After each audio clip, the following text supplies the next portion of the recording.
I wanted to talk about stereotypical monogamous relationships and how there is a better alternative out there. I want to do like a four-part series. And basically, I want to start off by explaining how people think monogamous relationships are this movie like white picket fence, tire swing, kissing in the rain, perfect situation where it's all sunshine and rainbows. And that's like the majority of the population. I'd say about 75% of the population, and it's always the parts of the population which haven't got the experience under the belt from being in a long-term relationship like 10, 20, 30 years. All the people who are in agreement with the way I see relationships have been in relationships for 10, 20, 30 years. And that is, relationships is very much like having kids.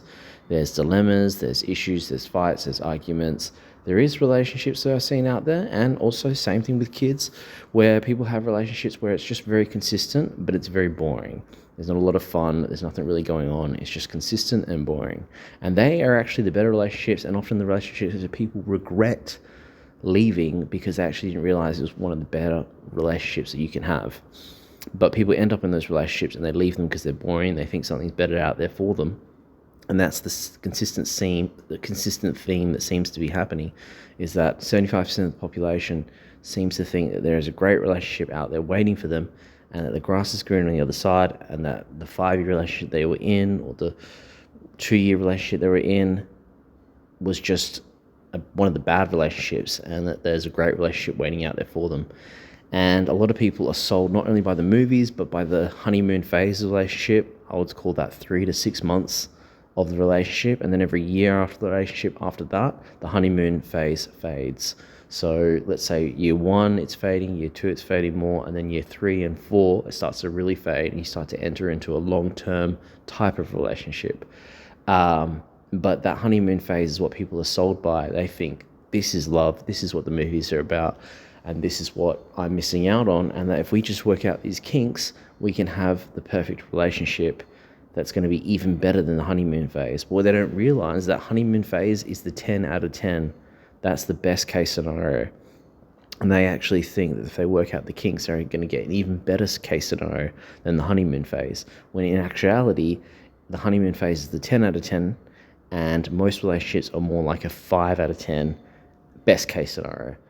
And in a really great scenario, some of the best relationships I've seen, people are more like a 6 out of 10. And that's on average. That's not here and there. They have the highs, they have lows, which seems consistent in all relationships. Some people are really madly in love, and then they hate each other, they want to kill each other.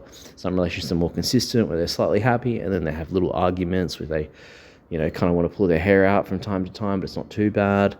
And again, like I said, the more boring relationships, consistent relationships, are the better relationships.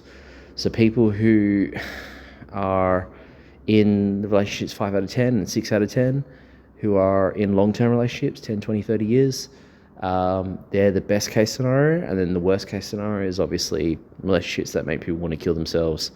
They feel like they're being tortured, they're in abusive relationships. So that is the spectrum from, say, 1 out of 10 to 6 out of 10. Your best chances of being in a good relationship are probably going to be 5 out of 10, if that. And that's a pretty neutral situation where you're not really happy or sad. And what people are aiming for, which is the honeymoon phase or higher, believe it or not, people are actually thinking they work out the kinks, their relationship's going to be even better. That 10 out of 10 experience, or what they're thinking, is actually going to be even higher than that. They're going to work out the kinks in the honeymoon phase. It's going to get even better. What they don't realize is that's actually the best case scenario. That is the funnest, most loving, most romantic part of the relationship. And then it just fades from there. So I wanted to see what other people think about this, because from my experience of what people I've spoken to, they seem to think that this type of analysis of a long-term stereotypical monogamous relationship is false. But the people who have been in relationship 10, 20, 30 years seem to agree with this perspective. And another thing I'd like to mention also is that long-term relationships are just like having kids. Having kids, there's dilemmas, there's arguments, there's things you have to deal with. You have to prepare to have them physically and mentally. You have to prepare to have them and be financially prepared to look after them. You have to prepare your household, your environment, and that's exactly the same with getting into a relationship with a man or a woman. You have to prepare financially, you have to prepare physically, emotionally, you have to look into what relationship is about, before getting into one, just like you want to look into what it's like to have kids and pregnancy and so on and so forth before doing it. And you want to have a place for that person to live in, if it's a wife or a husband, where they're going to live. Are they going to live together? Do you live far away?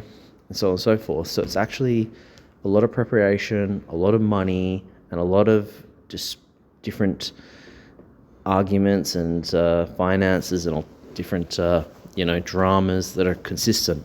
And like I said, some relationships are more boring. They're some of the better relationships. But yeah, it's very consistent to having kids. And the last point I'd like to mention in this video is that the consistent theme I found for relationships that are more successful, for long-term relationships that are 10, 20, 30 years, they all seem to have a lot of money. And when you look into it more and more and more, you start to see why. And it's not that if you have a lot of money, you'll have a good relationships. In fact, a lot of people who are really rich probably have really bad relationships. But for the people who have the better relationships out of the population, the consistent theme I found is that they always happen to have a lot of money. Doesn't mean they're all rich. They either just have a reasonably wealthy, like just, enough to make life very easy, or they're extremely rich. And that seems to be a consistent theme for all the relationships, which I found people are much happier. Again, I think majority of people who are rich, though, probably have terrible relationships. I just found this was a consistent theme for people who did have great relationships, or have the higher end of the spectrum, being 5 out of 10 or 6 out of 10 on an average. These people always tend to have more money. And when you look into how the parallels are with a stereotypical relationship and having kids, you start to realize that the reason that the consistent theme is that they have money is because they've got a couple of things lining up for them. One, they're two people who decide to put in the work to make the relationship better, to become better people, to change who they are, and to cooperate, because a long-term relationship is about cooperation, like two work colleagues. And they also happen to their relationship had to become more successful because they had less obstacles, because they had more money. Essentially, just imagine having kids or having a wife or having a family and living in a broken apartment in a dodgy neighborhood that is, tiny apartment, and there is leaks and all sorts of issues and cockroaches, and the place is a tip, and your life is difficult because you're going from job to job and all these different problems are happening, versus someone who has the same relationship as you, identical relationship, family, but the wife has her own mansion and the husband has his own mansion. Because if you didn't know, a lot of successful relationships, the man always has a man cave, and that's because it gives space between the two people. The more space you have, the more it allows the relationship to work more effectively. But this is another conversation, how too much space can be a problem. But let's just say the woman has a mansion, the man has a mansion, the kids have their own house at the back, a kids section, like a granny flat type of smaller house at the back. You've got a pool and everything you could ever want in a mansion.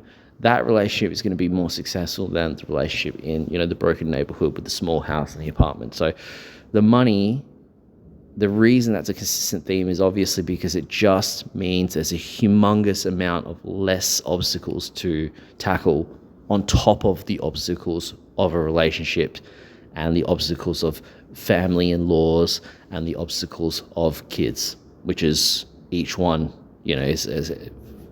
has a plethora of obstacles. The wife, the husband, plethora of obstacles, the children, and then the family and laws, and then even your husband's friends or the girlfriend's friends as well. So if you have a whole bunch of money, you take out a large amount of obstacles on top of the additional obstacles you already have from those obstacles, from relationships, from husband, wife, kids, and family. So, want to know your opinions? Let me know. I'll be interested to see what other people think, if they agree with this or if they're disagreeants. But relationships are definitely not what I would say at least 75% of the population think they are. So that's part one, and I want to make several parts into this about monogamous relationships and an alternative to having a much better scenario than being in a monogamous relationship. So I'll see you next time in part 2.